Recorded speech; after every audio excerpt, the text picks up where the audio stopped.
Halo sahabat rumah, selamat datang dalam program terbaru Arsalen TV yang pastinya lebih seru dan lebih keren. Welcome to Reka, Ruang Kendali Arsalen.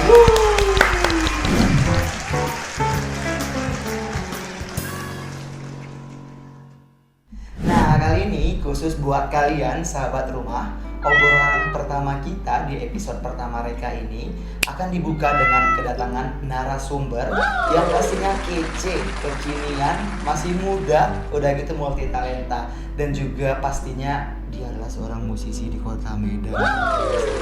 Nah, daripada penasaran, kita sambut aja dengan tepuk tangan yang luar biasa. Kita sambut Bang Vicky. Halo.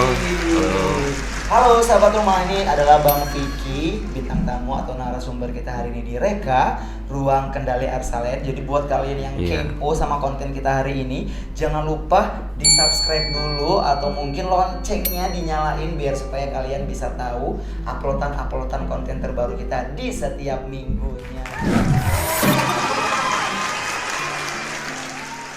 Oke, selamat datang buat Bang Vicky. Nah, buat teman rumah atau sahabat rumah yang masih kepo dengan profil Bang Vicky, ini bakal saya bacain buat kalian semua biar kalian bisa lebih mengenal Bang Vicky lebih.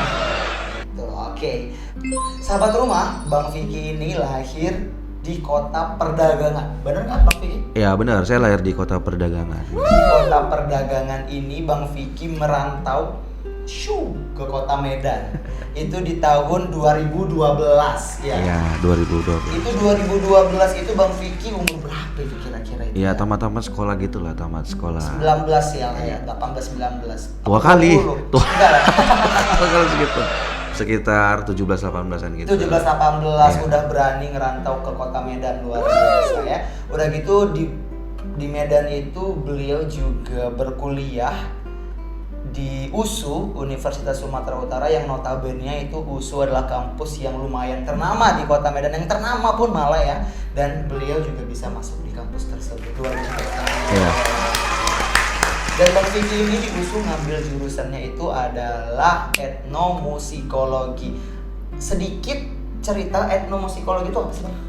Oke, gini, jadi sebenarnya kalau kita ngomongin tentang etnomusikologi itu berkaitan sama mempelajari tentang musik tapi dalam konteks budaya. Wow. Jadi kalau teman-teman nanti bisa dikepoin lah sedikit kan. Kalau etnomusikologi itu gimana bentuknya? Tentunya tetap ada main musiknya, tapi yang dimainkan musiknya bukan musik modern.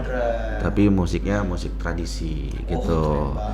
Tapi tentu masih ada juga sih tentang belajar harmoni, dasar-dasar musik barat tetap dipelajarin. Tetap dipelajarin juga pastinya gitu. Ya. Jadi buat kalian teman-teman yang masih penasaran dan pengen masuk ke jurusan etnomusikologi ini udah dijelasin sama ahli Bang Vicky-nya ini, bisa langsung masuk aja cari kampus yang ternama yang kayak kita. Oke, udah gitu beliau juga masuk di USU di tahun 2013 yang notabene itu semester 1, dan Bang Vicky ini mulai bisa main gitar. Bang Vicky ini ahlinya main gitar, teman-teman sahabat rumah ya. Jadi dia bisa main gitar itu sejak kelas 2 SD. Wow, luar biasa. Kelas 2 SD itu berarti umur berapa itu Bang? Sekitar umur 7-7an gitu lah. 7 tahun. Itu masih kecil banget dong ya. Udah bisa metik-metik ting. Kalau di bule tuh namanya major of priority, namanya gitaris. Major of priority, gitaris, luar biasa. Itu pas 2 SD loh sahabat rumah ya, dari kelas 2 SD. Dan mulai aktif untuk musik regulerannya itu pada tahun 2014. Iya. Nah di 2014 berarti udah mulai concern ke musik langsung lah ya Bang Vicky ya. Ya, kalau dulu kan sebelum masa peralihan tuh ya, kita bilang masuk baru kuliah itu dari kampung kemari gitu kan. Menyesuaikan lah ya kalau utamanya itu sebenarnya festivalan gitu kan, musik festivalan. Bener-bener. Festivalan ini kan semua kalangan ya, karena dulu kan istilahnya kalau festivalan tuh pasti kita bilang sekolah banyak ngadain. Iya benar. Terus pergi ke Medan kok ada yang beda nih sekarang, mindsetnya udah dirubah dari festivalan jadi reguleran. Iya, benar banget.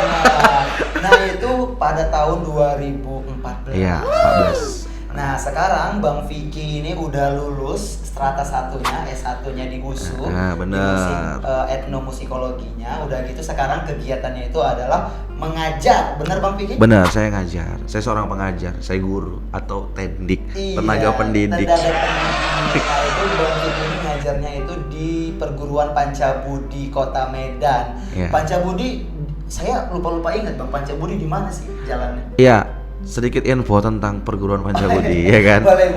Nama yayasannya Yayasan Profesor Dr. Haji Kadirun Yahya. Iya. Itu letaknya di Jalan Gatot Subroto. Oh, Gatot Subroto. Iya, sekolahnya besar gitu. Bener banget.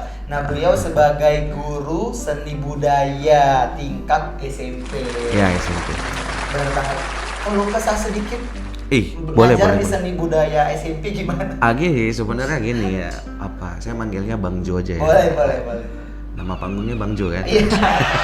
Nah gini sedikit Bang Jo, jadi informasinya gini. Jadi kalau untuk mata kuliah, bukan mata kuliah, tapi saya kuliah.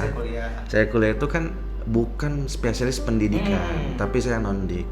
Tapi namanya yang di atas berkehendak lain, dikasih jalan mungkin karena doa orang tua ya. Akhirnya saya berkecimpung di dunia pendidikan.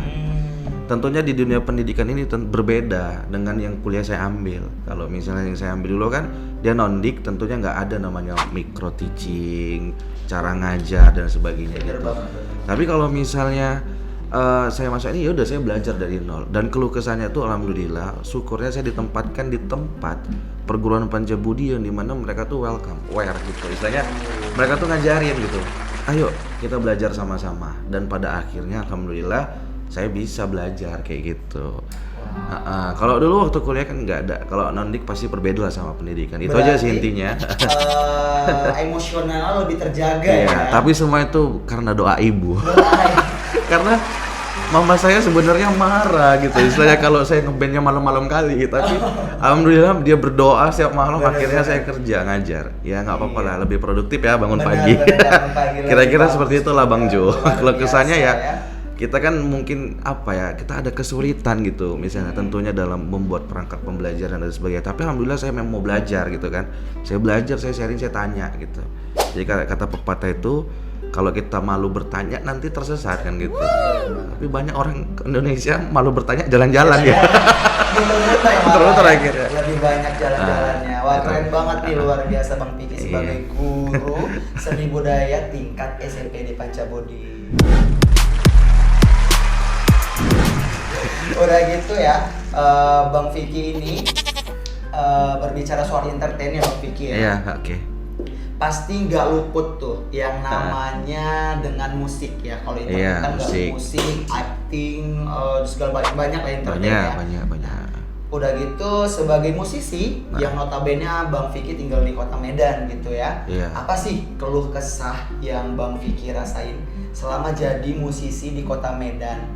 Udah gitu ceritain hal-hal pahit dan hal-hal yang manis selama Bang Vicky menjadi musisi di Kota Medan. Itu Bang, kira-kira apa ini alasan dan motivasi? Mungkin gini, sedikit informasi gitu kan. Kalau di TikTok tuh FYI ya atau FYP. For your information. Nah, anak band itu mungkin atau musisi dan seniman tuh memiliki stigma negatif. Yep, bener banget. Bener kan? Sebenarnya gini, ada dua pandangan menurut saya ya Bang Jo ya. Ada nama istilah autodidak dan akademisi. Jadi kalau menurut saya berangkat dari autodidak. Bukan akademisi. Sekolahnya aja akademisi. Tapi kalau misal berangkat untuk bermain musik secara natural itu autodidak. Istilahnya gini, semua manusia itu memiliki bakat, potensi. Masalahnya bakat ini selalu dibunuh dengan kata-kata masyarakat yang sering muncul. Iya, bener nggak? Bener. Kamu kenapa pilih main musik? Nah, kan nggak jelas masa depannya. Satu. Yang kedua, kamu kenapa main bola? Mau jadi apa? Kan gitu. Sebenarnya itu yang harus kita hilangkan. Karena mungkin berdasarkan pandangan saya gitu. Jadi karakter-karakter itu dibunuh sehingga ya tadi terjadilah namanya kesenjangan kesenjangan priority dalam untuk mengembangkan potensinya. Gitu. Jadi kalau ke saya gitu, tapi alhamdulillah saya lahir di keluarga yang memang mendukung sepenuhnya. Walaupun awal-awalnya agak bersinggungan. Karena jujur, ayah saya itu luar biasa. Disiplinnya itu, aduh, jangan tanya lagi Bang Jo. Militer ya, militer. Militer banget lah. Mama saya kalau di rumah itu, kalau marah itu dianya modelnya rocker. Wih. Ya, jadi kalau Teriak saya, yang ya, gitu. kalau saya main bola teman-teman sahabat Arsa TV kan, jadi saya main bola itu dari jendela dia, kan ke lapangan bolanya sebelah ya, dia teriak aja, Piki, pulang, harus pulang, kalau nggak pulang udah dicoret dari kakak, karena saking ininya. Mama saya gitu. Terus kalau ayah saya mungkin lebih lamanya laki-laki ya, lebih kalem. Paling laki-laki itu dia marahnya itu lebih ke perhatian, biasanya nge-rap. Kayaknya ada kesamaan ya. Kayak gitu. Tapi awalnya gitu Bang Jo. Awalnya orang tua itu untuk memutuskan, saya bilang saya pengen jadi musician gitu kan. Saya pengen main musik dan sebagainya gitu. Dan pada akhirnya saya ketemu satu saya bilang salah satu tokoh yang di luar negeri, namanya Brian May. Dia salah satu gitaris band Queen ya. Queen. Jadi saya lihat gitu kan Bang Jo, dia ternyata main musik itu cuma hobinya aja gitu. Terus tapi dia punya sekolah, maksudnya bukan punya sekolah, dia sekolah dan dia S3 astronomi. Jadi saya terinspirasi dari beliau. Jadi kalau bisa teman-teman sekalian, Tuhan ini kan istilahnya tidak pernah memberikan apa yang kita inginkan. Tapi pasti dia prioritaskan apa yang kita butuhkan. Betul. Nah, jadi dengan saya melihat itu, akhirnya saya coret tuh di rumah tuh, profesor, dokter. Jadi mama saya marah lagi gara-gara itu. Tapi akhirnya memang walaupun agak sedikit benturan, akhirnya diizinkan Bang Jo.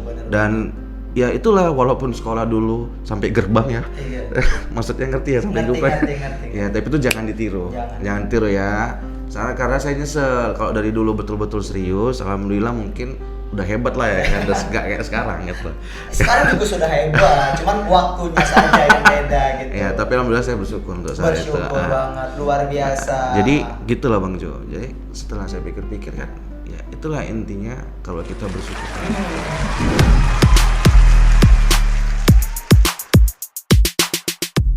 Terbilang panjang juga ya perjalanannya, ada itu pahit dan manisnya itu terasa ya. Pahitnya paling orang tua lah. Dulu awal-awalnya mungkin orang tua mikirnya kan ngeband itu gimana, itulah stigma yang harus dirubah itu. Kalau misalnya anak band itu kan stigmanya negatif. Jadi kurang dapat dukungan dan support kali ya. Support. Kalau misalnya di luar negeri kan anaknya masih kecil dileskan nyanyi, dileskan. Malah kalau di luar negeri mungkin anak yang bisa bermain musik itu suatu keajaiban dan kayak kebanggaan bagi keluarganya gitu ya.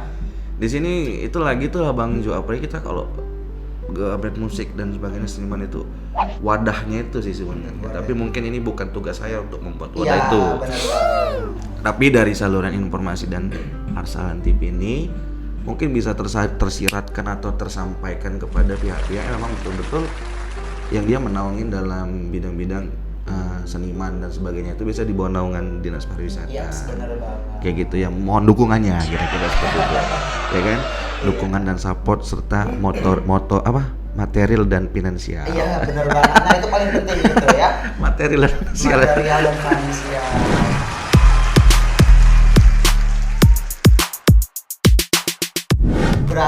Berarti bahasa panjang perjalanan karirnya Bang Vicky dari awal semester di Kota Medan sampai sekarang ya 2022 udah banyak juga menemui struggle, jumpa dengan orang baru, pengalaman baru dan lain-lain. Nah, sehingga overall nih Bang Vicky ada beberapa permasalahan atau mungkin public issue yang ada di Kota Medan, terkhususnya di seluruh Indonesia sih sebenarnya. Isunya itu adalah musisi itu harus punya ilmu musik, pengetahuannya, dan harus berkuliah atau enggak. Nah, itu kan biasanya banyak yang otodidak atau mungkin banyak yang emang awal mulanya itu dari perkuliahan. Iya, benar. Nah, itu sebenarnya penting nggak sih ilmu perkuliahan atau mungkin teknik dalam bermusik itu ke perkuliahan pendidikan gitu? Oke. Sebenarnya kita ngelihat segmennya gitu kan. Jadi tadi kan saya bilang ada dua tipikal pemusik. Yang pertama itu pemusik atau seniman yang pertama itu autodidak. Yaps. Yang kedua teman-teman itu masuk ke akademis. Akademisi. Jadi kedua ini tidak bisa bersinggungan. Maksudnya bisa bersinggungan, bisa sejalan. Cuma startnya aja yang beda. Contohnya kalau autodidak, memang dia dari kecil udah bisa. Gitu. Akademisi dia dari nol, belajarnya di sekolah. Gitu. Tapi sama-sama jumpanya ini nanti nih. Pada akhirnya gitu kan. Contohnya gini, saya belajar misalnya main gitar kelas 2 SD, Jo belajarnya SMP, terus ada muncul pertanyaan kenapa lebih jago Jo? Ya kan, kenapa nggak jago saya? Di mana letak perbedaannya? Itu dia. Jadi tergantung segmennya sama obsesinya. Sebenarnya manusia itu ada namanya habit, ya, betul, betul kebiasaan. Ada namanya habit, kebiasaan, yang dimana habit itu mendorong keinginannya, tapi kalau nggak tercapai diletakkan lah gitarnya itu, nggak dimainin lagi gitu. Jadi perlukah kira-kira? Jawabannya adalah kalau untuk mau main, mau cari duit atau mau komersil, kalau untuk ilmu musik ya pasti perlu ya. Karena gini, tentunya untuk band karya ya teman-teman ya, band karya itu nanti ketika masuk ke label itu diminta notasi baloknya. Notnya diminta, kemudian dikoreksi nanti mau diapain ini. Itu harus paham yang ke situ. Tapi kalau untuk reguler nggak usah lah, kuping aja lah, solfesnya aja lah dibagusin gitu kan. Bener-bener untuk ya, gitu. Untuk ngulik lagu ya kan, karena ya gini menurut saya ketika hobi tadi itu digunakan untuk cari duit, ya itu bahagia, senang.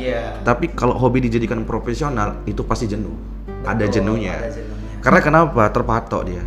Udahlah kita ngeband atau kita main musik bahas ngaset ya gitu misalnya. Betul. Bahas yang asli, original dan sebagainya. Ya pada akhirnya nanti ya gitu aja polanya gitu terus gitu. Tapi kita mau konsep nih, kita mau bentuk, tapi alhamdulillah memang harus kayak gitu. Harus diupdate kan konsep dan sebagainya. Ya contoh artis ketika perform dia nggak bawa asli ya. Benar. Artis tuh selalu apa? Jadi jawabannya menurut saya, perlukah ilmu akademisi, ilmu sekolah musik, teori musik dan sebagainya? Perlu.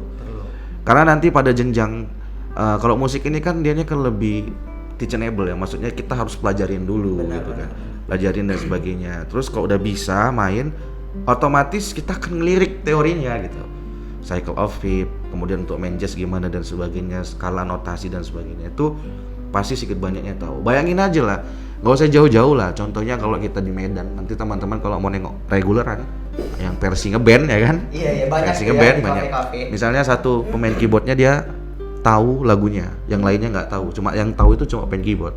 Tapi mereka tangannya gini, 1, 2, 3. Itu apa? Kan teori musik.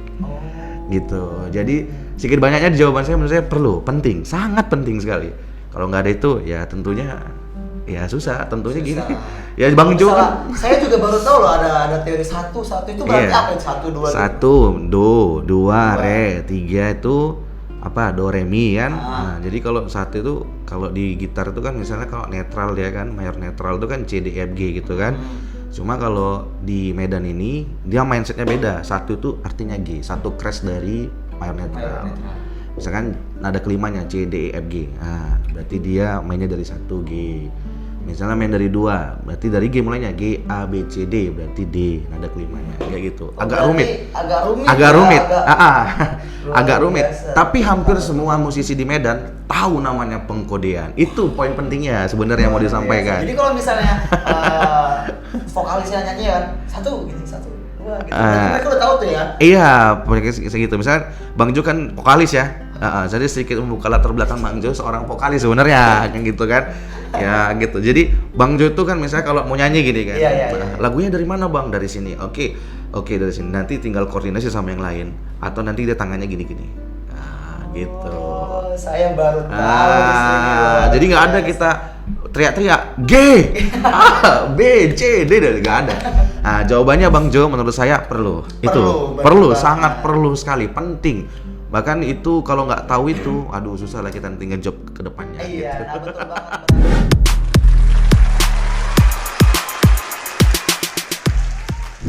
Oke, nah betul banget berarti Bang Vicky. Berarti emang kita atau mungkin buat adik-adik, anak-anak remaja yang mau berkecimpung di dunia musik, setidaknya punya ilmunya dulu ya. Iya, Iya, benar banget. Alatnya lah juga. Kalau nggak ada alatnya susah. Bener banget. Soalnya juga banyak kan nih Bang Vicky kasus di luar sana, bukan hanya di Kota Medan atau mungkin di seluruh Indonesia itu, musisi itu banyak yang gak dihargain. Udah gitu musisi itu banyak juga yang direndahin dan masih banyak lagi Bang isu public issue. Iya, betul. Nah, itu tanggapan Bang Vicky bagaimana nih selaku orang-orang yang berkecimpung dalam dunia musik? Iya gini, Bang Jo, mungkin saya salah satu termasuk agak sedih ya untuk bahas ini. Bener.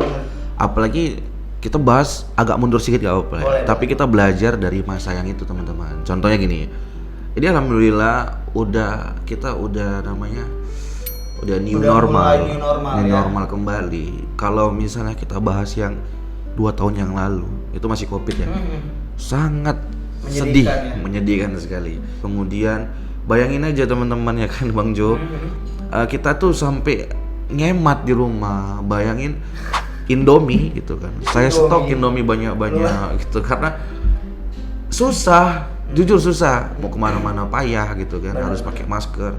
Udah gitu mall tutup dan sebagainya semua tutup. Dari situlah berkaca, ternyata saya berpikir ternyata ngemusik aja nggak jaminan. Iya. Gitu. Kenapa saya bilang nggak jaminan? Ini mohon maaf gitu kan. Karena saya merasa musik itu dia tidak tersertifikat. Karena dia bentuknya universal. Semua orang bisa dengar, semua orang bisa nikmati, semua orang bisa memainkan dan sebagainya. Kalau nggak setuju, tiba-tiba nanti di eranya nanti nggak ada lagi musisi yang main itu semuanya udah robot atau kita bilang semuanya udah sampling. Iya, bisa juga. Kayak gitu. Jadi pasti orang yang kerja di musisi itu pasti akan nggak ada tempatnya gitu kan. Yang paling penting itu saya rasa kalau untuk yang terakhir yang nomor 3 itu poinnya adalah satu masalah budgeting.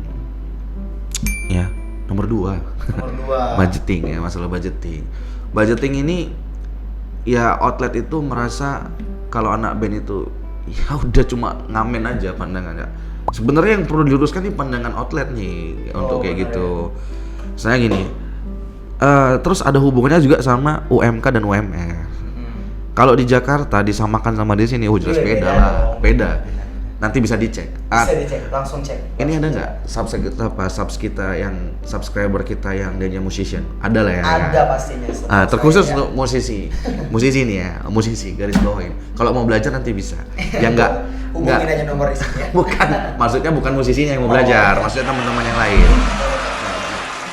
Sebenarnya cafe atau outlet itu adalah salah satu tempat yang harusnya menarik dan harus ada tim kreatifnya sama musisiannya. Betul. Supaya naikkan value capital. Benar kan? Ya. Nah, terus setelah itu ada hubungannya juga masalah budgeting ini dengan masalah UMK dan UMR. Kenapa saya kaitkan dengan itu? Iya. Kenapa bisa ada kaitannya upah minimum kerja? Iya, bayangin aja lah teman-teman. Kalau dibandingin dengan Jakarta kan beda tuh UMK sama UMR. Ya. Di Medan dengan Jakarta pasti berbeda, regional dan kota tuh beda, pastinya beda tuh. Jadi itu dampaknya kemana? Dampaknya ke yang lain, segala sektor semuanya, daya beli dan sebagainya, terus jasa itu berpengaruh gitu. Makanya kalau dibilang kenapa anak band gajinya itu sedikit? Iya, kenapa gajinya sedikit? Bahkan ada isu merusak harga gitu. Merusak harga pasar. Kalau menurut saya itu agak sedikit saya bantah ya, merusak harga. Sebenarnya nggak merusak harga, tapi kadang kan orang memang butuh rezeki. Butuh rezeki. Jadi itu yang ada, itu pula yang dihargai. Wow. Kerja pun gitu juga nya. Lembur itu cuma 10.000 loh. Hitungannya kadang kan 10.000, 20.000. Tapi kenapa kita mau? Kan gitu. Ya, namanya kerja. Iya. Nah, tapi itu balik ke pandangannya masing-masing. Menurut saya nggak ada istilah merusak harga gitu. Merusak harga itu yang kayak mana dirusak harga itu sih sebenarnya, kan nggak ada merusak harga. Tapi setidaknya ya outlet kan sadar lah dulu gitu. Yang punya outlet tuh kalau bisa sadar pentingnya anak band itu di situ gitu. Kalau emang dari awal kontrak sekian, kontraknya ribet nih gitu. Begini gitu kan. Iya, datang harus telat, harus gini. Banyak konsekuensinya. Tapi begitu gajian, kenapa telat? Ya kan? Jadi saya pernah gitu berdebat Bang Jo soal itu. Dia bilang kalau telat potong segini. Betul. ya kan, terus harus kostumisasi tematik dan sebagainya. Banyak lah tuntutannya ya, banyak tuntutannya, minta KTP dan sebagainya. Seandainya kalau melepaskan kontrak bahaya, dendanya 10 juta dan sebagainya gitu-gitu kan. Terus saya bilang, saya satu aja mintanya, kalau telat gaji denda ya. Akhirnya nggak dibuat kontraknya sama nggak kerja sama jadi karena dianggap merugikan perusahaan. Ada dia bilang mencari live musik gitu, mencari musician yang bisa main di kafenya. Dah, terus itu di share. Ya satu band nanya berapa budgetnya, sekian, budgetnya, aduh murah kali bang. Dari 10 orang yang nanya, satu kan pasti ada yang main. Nah yang satu tadi itu dianggap merusak harga. Menurut saya enggak. Ya bayangin aja, mungkin dia pertama kali main. Yang kedua, mungkin dia lagi butuh rezeki. Entah, kita nggak tahu anaknya lagi sakit, istrinya lagi butuh uang, atau dia mau bayar rumah sewa, mau beli ini dan sebagainya. Maksud saya di situ jadi outlet supaya anak bandnya, musisinya itu tidak saling berseujon. Outlet tolong tinggikan harganya. Tolong outlet ya. Harga anak band itu dinaikkan. Tonton YouTube official Arsalen ya. Arsalen juga. Jangan lupa.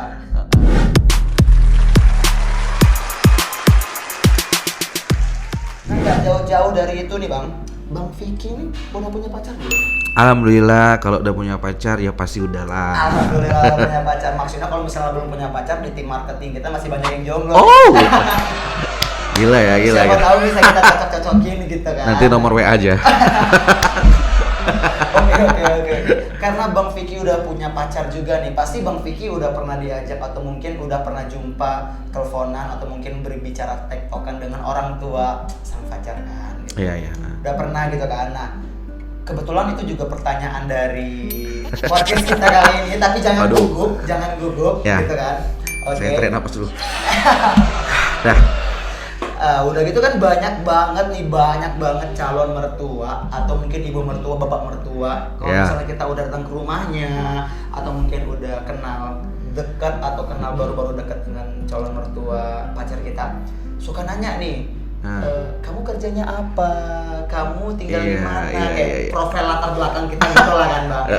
Nah gitu. Nah tanggapan Bang Vicky itu ya kan banyak banget nih calon mertua yang bilang, udahlah jangan sama dia anak band gak ada masa depannya gitu. Jangan sama dia kamu pasti bakal hidupnya gak makan nasi, makannya makan bubur kali mungkin gitu kan. Jadi tanggapan Bang Vicky gimana nih terhadap stigma-stigma orang tua si anak dengan profesi musik untuk nikah atau masa depan anak gitu gimana? Iya. Ini tadi kita bahas secara umum, ini agak personality ya. Tapi teman-teman, sahabat Arsalen TV sama Bang Zo. Ya, kalau kita mau deketin perempuan atau cewek dengan status kita anak band atau apapun itu kayaknya kita seperti ngajukan CV kayaknya. Ya kan, harusnya CV kayak daftar riwayat hidup. Tahun 2001 kemana, 2002 kemana kayak gitu ya kan. Benar. Jadi kalau untuk yang Bang Jo bilang tadi, pasti udah pernah ngerasain dan hampir selalu kayak gitu. Yang terakhir ini enggak lah, gitu kan, karena ada kerja kan gitu kan. Ya tapi bukan prioritas juga, harus kerja dulu dan sebagainya. Ya kalau emang kerjaan kita itu tadi ya tetaplah fokus ke sana kan gitu. Dulu sempat kenal sama sosok perempuan juga dan sebagainya. Itu yang saya rasakan itu satu, saya serius, pastilah namanya laki-laki kan, kita udah suka, ada cinta, serius. Dan cari duit untuk hidup itu pasti lebih semangat. Tentunya kan dulu kerjaannya main band ya. Iya, kuliah saya pun lama tamatnya gara-gara itu juga, karena main band. Nah, di main band saya bertaruh ke rumahnya, alhamdulillah, assalamualaikum, waalaikumsalam. Tinggal di mana di sini dan sebagainya, saya jawab tuh. Masuklah CV tentang pendidikan. Gimana sekolah apa? Sekolah di mana? Alhamdulillah Bu, saya kuliah di USU, Paten. Ya kan, Paten. Jurusan apa? Jurusannya etnomusikologi. Ngapain itu? Nggak ngerti gitu. Agak bertanya dulu. Jurusan apa itu katanya? Psikologi katanya. Astaga ya Allah. Saya terangkan sama Enggak Bu, itu bukan psikologi. Psikologi itu kan mempelajari tentang jiwa dan mental ya. Tapi saya kuliah di etnomusikologi, di seni musik tapi konteksnya budaya. Oh, panjang O-nya ya kan? Mikir ada duitnya nggak gitu kan? Tamat mau jadi apa katanya? Astagfirullah. Terukur. Itu masih kita ngebahas kuliahnya gitu kan. Kegiatan sehari-hari apa? Main band, Bu. Main band. Nggak masuk akal ke dia, Jo. Jadi setelah dari situ ya gitulah anaknya berubah sama saya ya kan. Ya udah, terakhir akhirnya dia pergi dengan yang lebih tepat kan gitu kan. Lebih tepatnya itu istilahnya gini, yang kerjanya bank, kerjanya apa gitu kan. Ya bagus sih, nggak ada masalah. Iya, tapi memang kan jalan hidup orang berbeda. Tapi alhamdulillah yang sekarang terima apa adanya. Kayak Padahal gitu. sebenarnya juga kalau misalnya kita tarik ulur ke depan ya Bang, di industri entertain musik ini juga sebenarnya banyak banget celah buat kita nambahin value. Iya, benar. Dan udah gitu banyak juga celah di mana kita bisa dapetin cuan ya sebenarnya. Betul. Ya. Bahkan mungkin bisa melebihi gaji PNS itu sebenarnya. Iya, kalau itu saya setuju. Jadi teman-teman, saya kerja diterima bukan karena saya minta, tapi karena saya main musik. Nah, itu intinya. Benar, kebanyakan rata-rata seperti itu ya. Iya, alhamdulillah karena saya bisa main musik dan ya gitu tadi, main musik tadi itu kita betul-betul sungguh-sungguh. Akhirnya tetap ada jalannya Bang Jo. Pasti bakal ada jalannya ya kan Bang Iya. Vicky ya. Intinya kita tuh selalu open minded, udah gitu kita selalu tetap ongoing terus ke depan, jangan ke belakang. Iya, benar. Karena kan dunia entertain musik ini bakal terus maju ke depan kan Bang Vicky ya. Iya betul. Jadi banyak banget celah buat kita bikin konten atau bikin apapun itu dari segi musik yang mungkin bisa naikin value kita di mata mertua guys. Iya, satu lagi tips. Apa Nih tuh? dia. Kalau mau diterima mertua walaupun kita musisi, Apa? musisinya itu harus punya rumah, tahu? Rumah. Iya. Pasti langsung Senyum Ah, dia. kerjanya apa? Anak band. Anak band. Tapi punya rumah. Iya. Kan pasti oh iya masuk. Iya, karena kalau orang Medan ini gitu, dia akan merasa aman kalau ada laki-laki yang mendekati anak perempuannya udah punya rumah. Udah punya rumah. Jadi Iya, gitu lebih dia. Percaya gitu. Lebih ya. percaya. Apalagi sekarang banyak penyedia jasa untuk beli rumah ya kan. Iya, luar biasa. Di mana coba? Apalagi di Arsaling TV. Arsaling TV itu Arsaling Property Group yang menaungi rumah subsidi. Jadi buat teman-teman musisi yang biar supaya mertuanya itu mau terapprove sama profesi kalian, belinya di Arsaling TV. Luar biasa. Jago promosi marketingnya luar biasa. Nanti kita atur jadi tim marketing ya.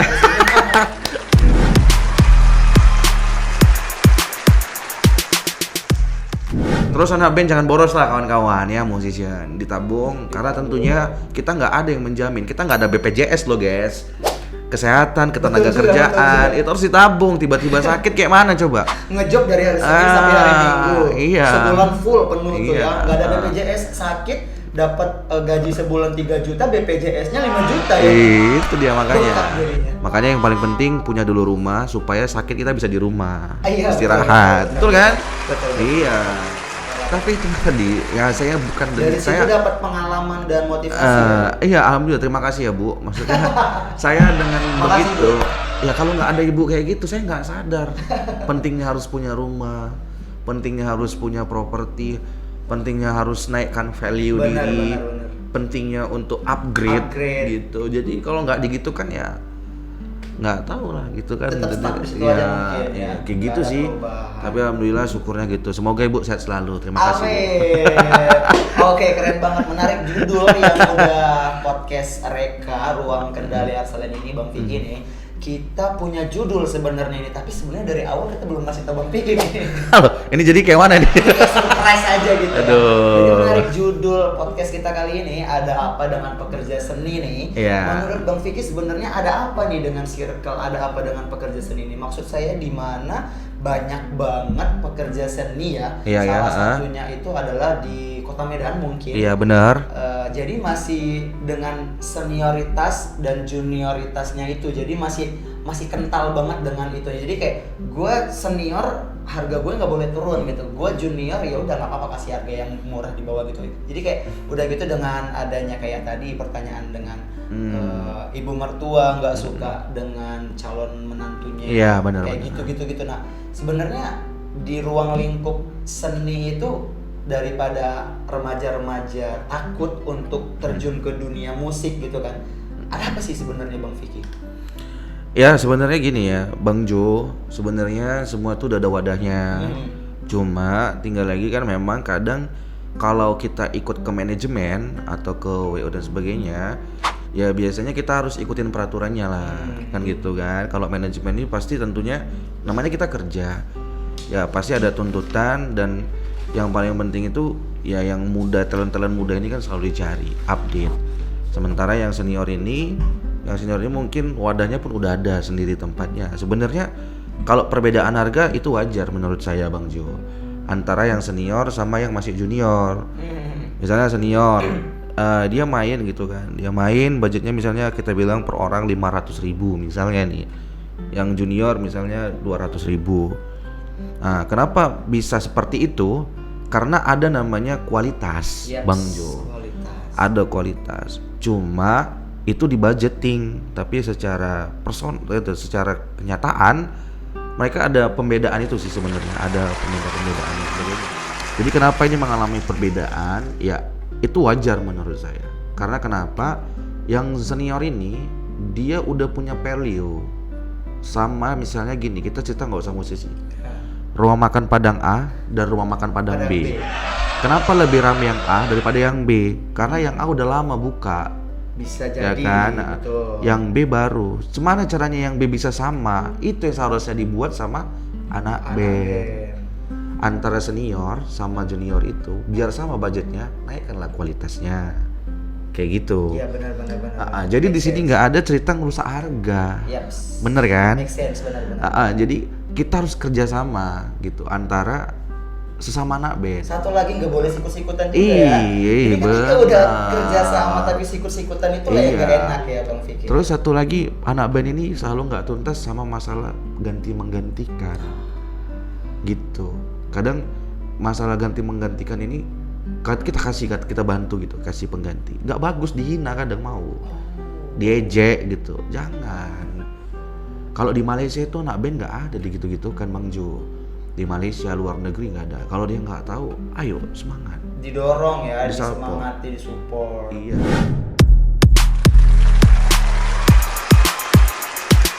Bener banget, sahabat rumah, gak nyesel banget kita tim kreatif Arsalen ngundang Bang Vicky sebagai narasumber di acara podcast Reka kali ini. Luar biasa pokoknya, obrolan yang udah kita bangun dari awal opening sampai sekarang udah mau masuk closing, semoga berguna atau mungkin bisa menjadi bahan tambahan informasi dan edukasi buat teman-teman sahabat rumah yang ada di rumah masing-masing.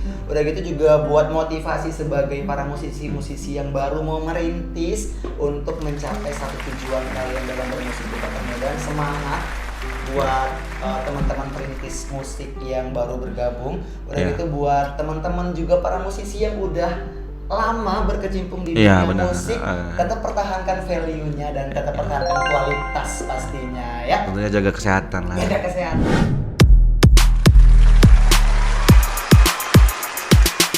Pokoknya ada apa dengan pekerja seni udah selesai di hari ini dan di detik ini. Semoga bermanfaat apa yang udah kita bicarain di podcast kali ini dan semoga bisa menjadi motivasi buat kalian semua. Betul.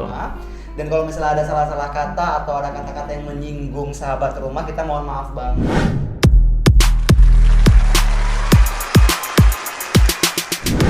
Oke, aku Jo dan di sini ada Bang Vicky pamit di acara Reka Ruang Kendali Arsalen. Beli rumah, belinya di Arsalen aja. Bye. Bye. Thank you. Thank you.